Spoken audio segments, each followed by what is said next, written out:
Em nome do Pai, do Filho e do Espírito Santo. Amém. Leitura do livro do Êxodo. Naqueles dias, Moisés veio e transmitiu ao povo todas as palavras do Senhor e todos os decretos. O povo respondeu em coro: faremos tudo o que o Senhor nos disse. Então Moisés escreveu todas as palavras do Senhor. Levantando-se na manhã seguinte, ergueu ao pé da montanha um altar e 12 marcos de pedra pelas 12 tribos de Israel. Em seguida mandou alguns jovens israelitas oferecer holocaustos e imolar novilhos como sacrifícios pacíficos ao Senhor. Moisés tomou metade do sangue e o pôs em vasilhas e derramou a outra metade sobre o altar. Tomou depois o livro da aliança e o leu em voz alta ao povo, que respondeu: faremos tudo o que o Senhor disse e lhe obedeceremos. Moisés então, com o sangue separado, aspergiu o povo, dizendo: este é o sangue da aliança que o Senhor fez convosco, segundo todas estas palavras. Palavra do Senhor, graças a Deus. Salmo responsorial 49. Imola a Deus um sacrifício de louvor. Imola a Deus um sacrifício de louvor. Falou o Senhor Deus, chamou a terra, do sol nascente ao sol poente a convocou. De Sião, beleza plena, Deus refulge. Imola a Deus um sacrifício de louvor. Reuni à minha frente os meus eleitos, que selaram a aliança em sacrifícios. Testemunha o próprio céu seu julgamento, porque Deus mesmo é juiz e vai julgar. Imola a Deus um sacrifício de louvor.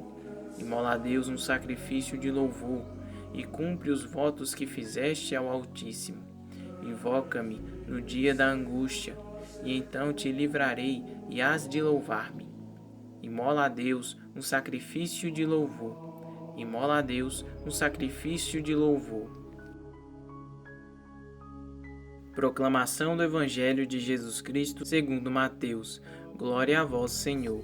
Naquele tempo, Jesus contou outra parábola à multidão. O reino dos céus é como um homem que semeou boa semente no seu campo. Enquanto todos dormiam, veio seu inimigo, semeou o joio no meio do trigo e foi embora. Quando o trigo cresceu e as espigas começaram a se formar, apareceu também o joio. Os empregados foram procurar o dono e lhe disseram: Senhor, não semeaste boa semente no teu campo? De onde veio então o joio? O dono respondeu: foi algum inimigo que fez isso. Os empregados perguntaram: queres que vamos arrancar o joio? O dono respondeu: não, pode acontecer que arrancando o joio, arranqueis também o trigo. Deixai crescer um e outro até a colheita. E no tempo da colheita direi aos que cortam o trigo: arrancai primeiro o joio e o amarrai em feixes para ser queimado.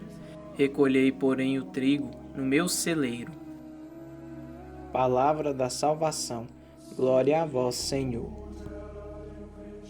O Evangelho de hoje apresenta duas formas de agir e de habitar a história.